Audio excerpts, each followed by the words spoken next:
മക്കളെ, എല്ലാവരും തയ്യാറായോ? ജെറൂസലേമിൽ നിന്ന് 3 മിനിറ്റ് പ്രയർ ലൈനിലേക്ക്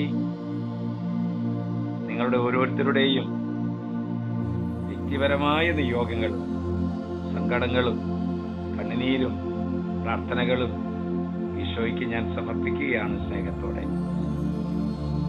യേശുവിനെ അറിഞ്ഞും യേശുവിനെ അനുഭവിച്ചും അനുസരിച്ചും ജീവിക്കണമെങ്കിൽ യേശു ആരാണെന്ന് നമ്മൾ അറിയണം.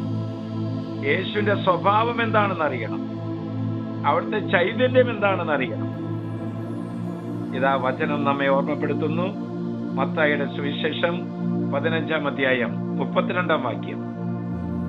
യേശു ശിഷ്യന്മാരെ വിളിച്ചു പറഞ്ഞു, ഈ ജനക്കൂട്ടത്തോട് എനിക്ക് അനുകമ്പ തോന്നുന്നു. 3 ദിവസമായി അവർ എന്നോട് കൂടെയാണ്. അവർക്ക് ഭക്ഷിക്കാൻ യാതൊന്നുമില്ല. വഴിയിൽ അവർ തളർന്നു വീഴാൻ ഇടയുള്ളത് കൊണ്ട് ആഹാരം നൽകാതെ പറഞ്ഞയക്കാൻ എനിക്ക് മനസ്സ് വരുന്നില്ല. കണ്ടോ? യേശുവിന്റെ ഹൃദയം കണ്ടോ? ദൈവസന്നിധിയിൽ ആയിരിക്കുന്നവരോട്,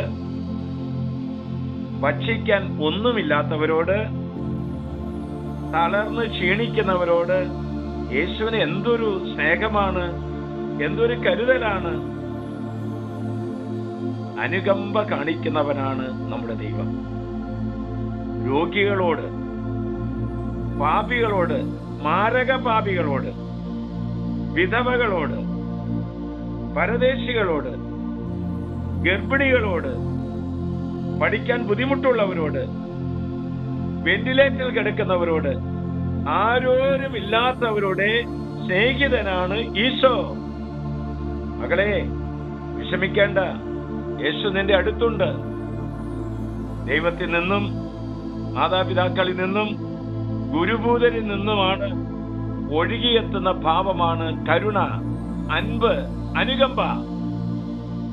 സ്വന്തം ഹൃദയത്തിൽ യേശു ചൈതന്യം, അനുകമ്പ നഷ്ടപ്പെടുത്താതെ സൂക്ഷിക്കുന്നവർ ഭാഗ്യവാന്മാർ.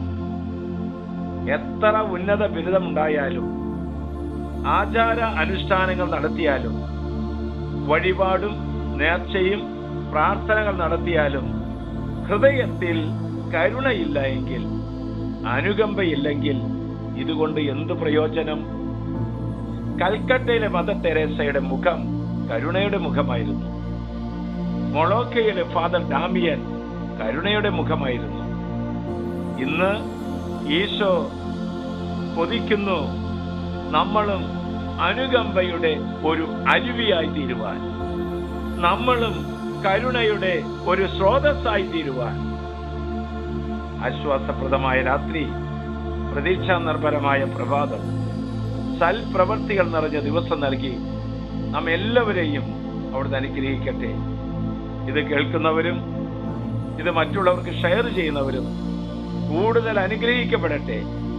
കർത്താവ് നമ്മുടെ പ്രത്യേകമായ കരുണയാൽ നമ്മെ നിറയ്ക്കട്ടെ. നമ്മുടെ കർത്താവ് ഈശോ മിശിഹായുടെ കൃപയും പിതാവായ ദൈവത്തിന്റെ സ്നേഹവും പരിശുദ്ധാത്മാവിന്റെ സഹവാസവും പരിമളവും നാം എല്ലാവരോടും ഈ കൂട്ടായ്മയോടും കൂടി ഉണ്ടായിരിക്കട്ടെ, ഇപ്പോഴും എപ്പോഴും എന്നേക്കും.